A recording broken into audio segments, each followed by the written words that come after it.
मेरा पहला सवाल आपसे ये है कि साल 2026 का चंद्र ग्रहण कब लग रहा है? देखो अदिति, ये जो चंद्र ग्रहण है, ग्रहण का जब भी नाम आता है तो ग्रहण कभी भी अच्छा फल नहीं देता।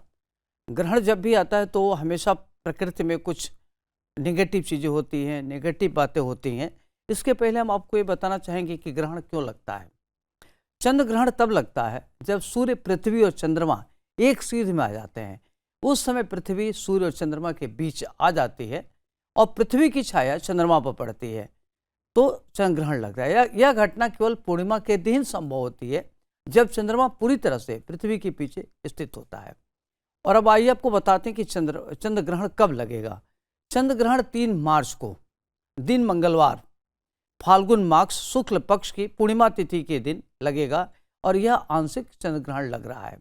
और खास तौर से जो ग्रहण लग रहा है, शनि की राशि कुंभ राशि पर लग रहा है। और ग्रहण का जो आरंभ होगा वह 3:20 सायंकाल पर होगा। मध्य जो है 5:04 पर होगा और मोक्ष जब होगा तो सायंकाल इंडियन टाइम जो होगा 6:47 PM पर होगा सायंकाल। कुल मिलाकर यह जो ग्रहण है 3 घंटा 27 मिनट तक रहेगा। हालांकि यह ग्रहण भारत में सिर्फ 20 मिनट ही दिखाई देगा। तो 6:27 से लेकर 6:47 तक का जो समय है यह भारत में दिखाई देगा। तो जब ग्रहण लगता है तो ग्रहण काल में एक चीज ध्यान रखना चाहिए कि नेगेटिव ऊर्जा आती है। जब नकारात्मक ऊर्जा आती है तो उस समय क्या करना चाहिए कि जो साधक लोग हैं या जो घर में लोग रहते हैं सोचते हैं क्या करें, कहाँ जाएं। ऐसे परिस्थितियों में लोगों को क्या करना चाहिए कि ग्रहण काल, चूंकि हम लोगों के यहाँ बहुत कम समय लगता है, तो इस ग्रहण काल को आप आपदा समझ लीजिए। आपदा को आप अवसर में बदल सकते हैं।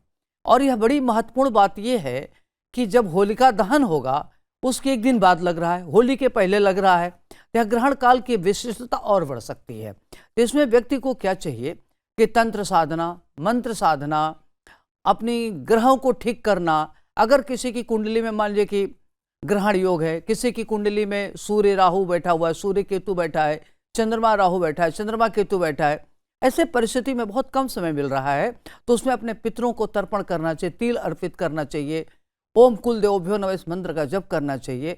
और ग्रहण काल में जो बचा हुआ समय है उसमें गायत्री उपासना करे, ओम सोम सोमाय नमः इस मंत्र का जप करे, तो यह व्यक्ति ग्रहण काल के समय को सदुपयोग कर सकता है।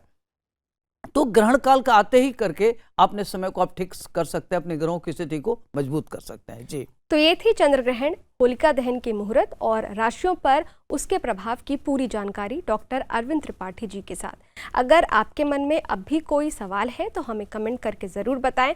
वीडियो को लाइक और शेयर करें और ऐसे ही धार्मिक और ज्योतिषीय विश्लेषणों के लिए जुड़े रहें स्तुति के साथ। मैं हूँ आपकी होस्ट अदिति।